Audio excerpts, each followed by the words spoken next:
Official.StreetSmarks@gmail.com is how you want to contact us. Listen to us right here exclusively on YouTube, Street Smart Audio. Or fuck with us. Official.StreetSmarks on SoundCloud and IG. Street Smart Fanpage on Facebook. Street_Smarks on Twitter. Or ECW Memories. This is the Extreme Retro Review for ECW. May 10th, 1994. It's the go-home show for When Worlds Collide. H-Dub, what are your thoughts on this show? Excuse me. I'll get into my thoughts on this show, but first, longtime listeners of the show, you may recall a guest that we've had on here a couple of times by the name of Mad Jack Slater from Pennsylvania. Initially, I thought he was a pretty cool guy. You know what I'm saying? He's a great buddy of the Fooge. Over the course of the show, he's proven himself to be a stooge of the Fooge. Because for those of you who may remember and those of you who are new, shout out to the 84 subscribers. Remember to hit that subscribe button. Hit the bell next to it so you can get the videos as soon as they go live. And go ahead and drop a comment and a like and tell a friend. For those of you who remember and those who may not know, Mad Jack Slater went into cahoots with the Fooge and robbed me of my Street Smart Audio Trivia Championship. So, you know, I'm not a petty guy, you know what I'm saying? I believe in putting water under the bridge. He's a cool guy sometimes when he's not helped rob me. But then we have an exchange today when he found out that my dislike of, my hate, my passionate 5,000 degree burning hate of Terry Funk was legit. He thought it was a work. So, he shoots this little message that I'm going to share with you, and I'm going to reply because I promised him that I will reply tonight. And here we go. To this. SMDH, which for those you don't know means shaking my damn head. SMDH, of course you're a Hot Stuff fan.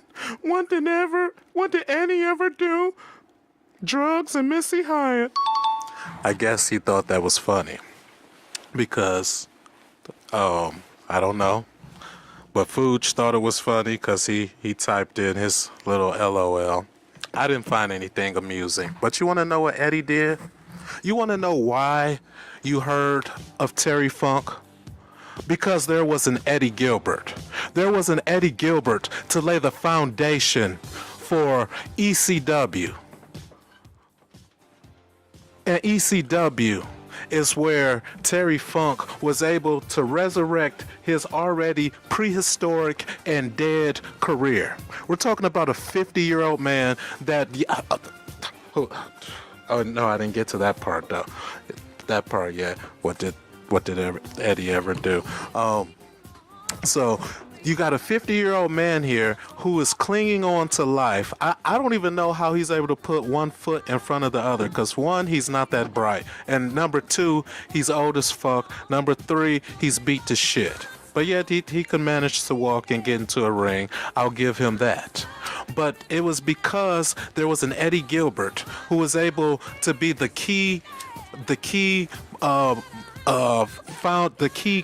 the word I'm looking for? Catalyst. The key catalyst for ECW to take shape and to be able to grow into the organization where someone like Terry Funk could kill himself for you people who like to watch, who used to like to watch that stuff. People beating the hell out of each other with barbed wire bats and setting themselves on fire. That you sycophants who are amused by that. Terry Funk was able to do that because of Eddie Gilbert. And see, not only that, Eddie Gilbert, as you may or may not know, is the leader and founder of one of the greatest stables ever known in professional wrestling, Hot Stuff International, which I am also a member of. But anyway, let's continue with this this ridiculous message, shall we? Ask fans who they know, Terry Funk or Eddie Gilbert. They'll say Funk is a wrestler, and did the other guy voice the parrot in Aladdin? Now I gotta lie, I can't lie. That part right there kind of made me laugh a little bit.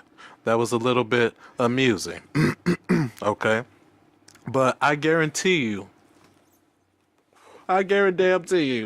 that don't nobody know who Terry Funk is. Don't nobody care who Terry Funk is. And once people find out, like if you show people a picture of Terry Funk, they would be frightened. And because you know how you could just see a dude walk in a room and you know off top you're a pedophile and shit. That's the type of vibe Terry Funk gives off. So you don't want to, you know what I'm saying? Let's not even go there. All right, let's see. And you will be forced to say, no, he didn't.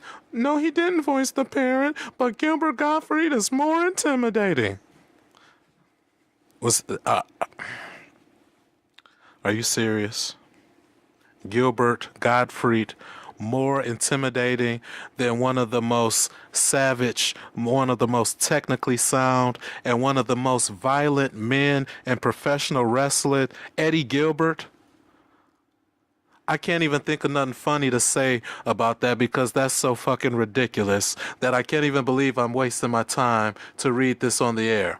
But you know what, Mad Jack Slater? You go ahead and be...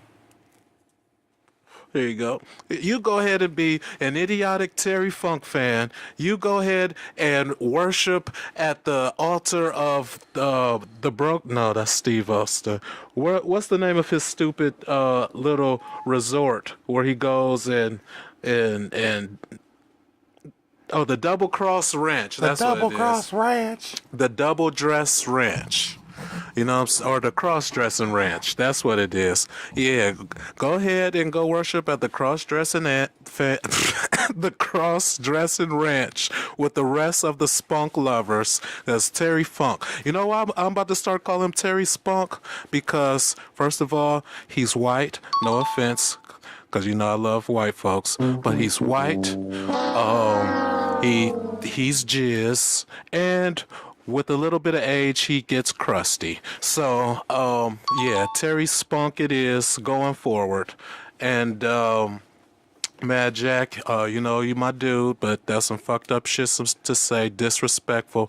Eddie Gilbert is the man. He's the reason there is a ECW. You show some goddamn respect, and you watch what you say when you talk about the leader and founder of Hot Stuff International, my mentor, my hero and inspiration, and the king of Philadelphia, Hot Stuff Eddie Gilbert.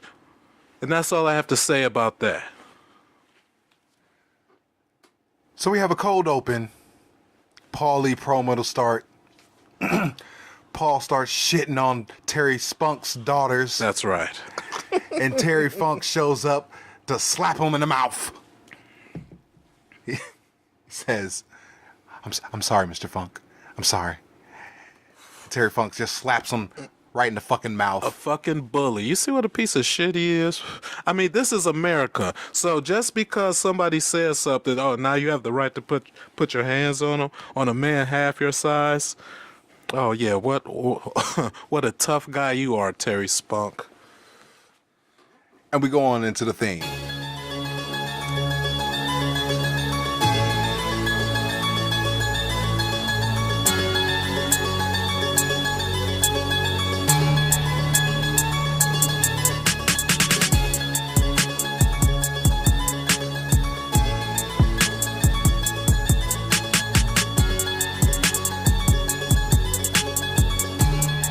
So we got Joey in the nest.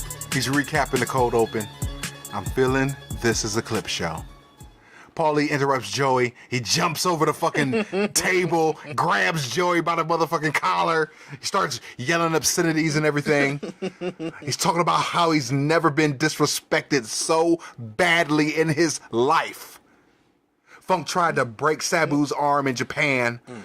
Sabu's been healing, so on May 14th, Sabu at 100% is gonna beat the shit out of Terry Funk. That's what I'm talking about, Paul. Make sure you tell Terry Funk that Joey shook as fuck as Paul leaves.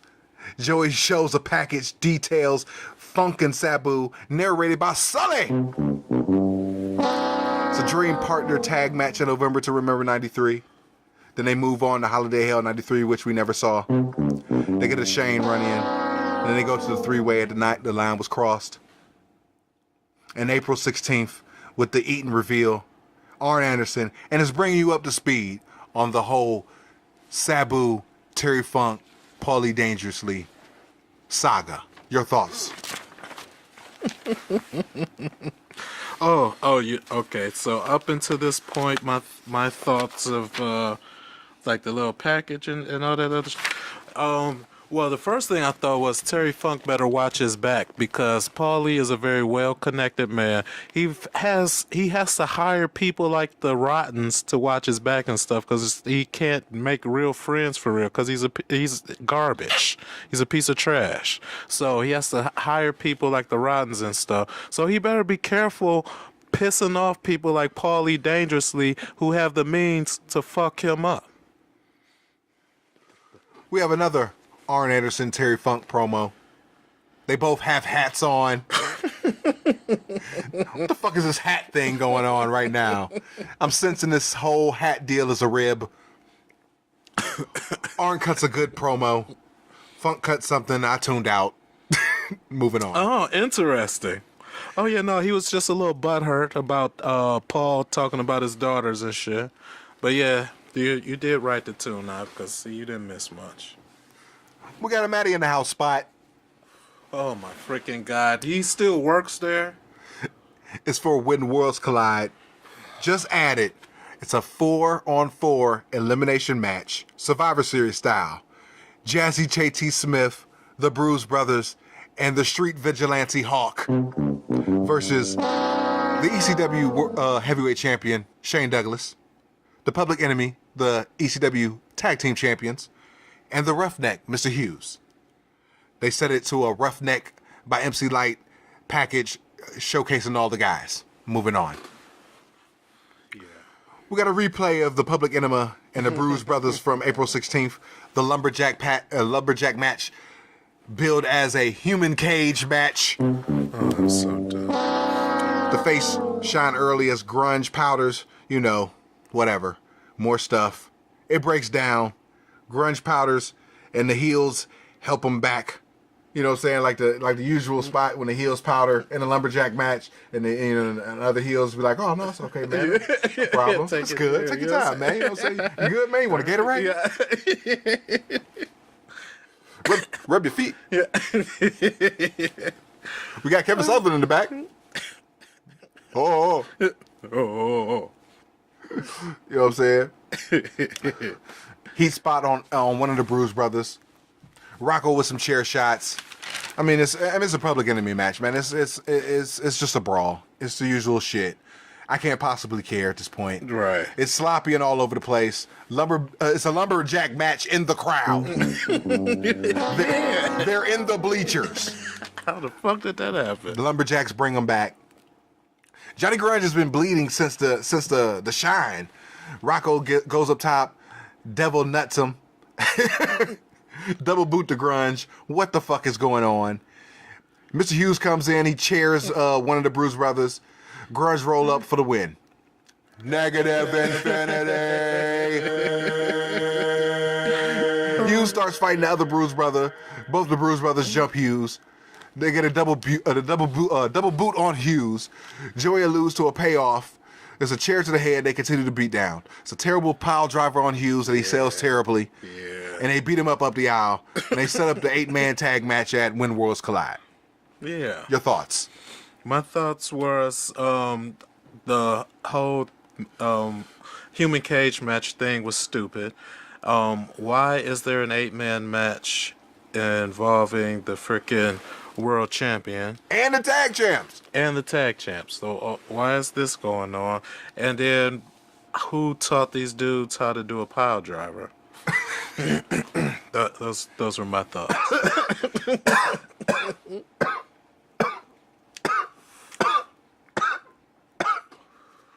Sing that song.